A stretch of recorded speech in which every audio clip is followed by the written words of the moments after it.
ఓ మైత్రేయ, నారము అంటే నీరు. నీటియందు నివాసముంటాడు కాబట్టి నారాయణుడయ్యాడు విష్ణువు. బ్రహ్మ పరమాయువు 100 సంవత్సరాలు. ఒక లఘువును పలికే కాలము నిమిషం.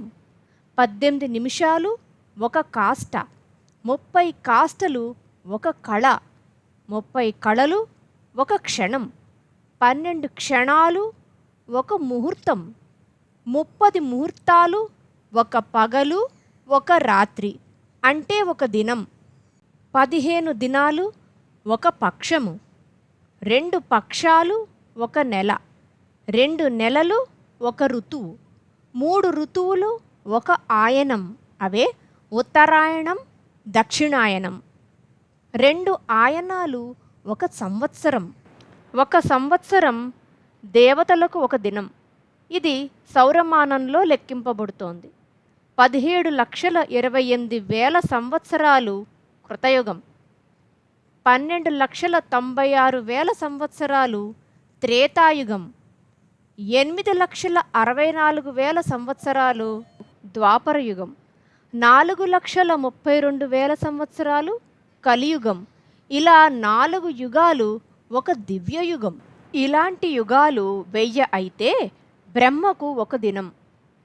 బ్రహ్మ పగలు సృష్టి చేస్తే రాత్రి ప్రళయాన్ని కలిగిస్తాడు. బ్రహ్మదినానికి నైమిత్త కల్పమని పేరు. ఇలాంటి 30 దినాలు బ్రహ్మకి ఒక నెల. ఇలా 12 నెలలు ఒక సంవత్సరము. ఇలాంటి 100 సంవత్సరాలు బ్రహ్మ ఆయువు పరిమాణము. ఈ ఆయువు పరిమాణాన్ని మహాకల్పం అని పిలుస్తారు. మహాకల్పం యొక్క పూర్వార్ధానికి పద్మకల్పమని, ఉత్తరార్ధానికి వరాహకల్పమని పేరు అని పరాశరుడు పలికాడు. అప్పుడు మైత్రేయుడు నారాయణుడు సృష్టిని ఎలా నిర్వహించాడు అని అడుగగా పరాశరుడు ఇలా చెప్పసాగాడు. గడిచిన కల్పం యొక్క చివరి దశలోని నిశియందు నారాయణుని ధ్యానిస్తున్న బ్రహ్మ నిద్ర నుండి మేల్కొని శూన్యమైన లోకాన్ని చూశాడు. బ్రహ్మగా మారి సృష్టి చేస్తోంది నారాయణుడే కనుక అతడు సత్వగుణంతో భూమిని నీళ్లల్లోంచి పైకి తెచ్చుటకు గత కల్పాలలో మత్స్య కూర్మ అవతారాలెత్తినట్లే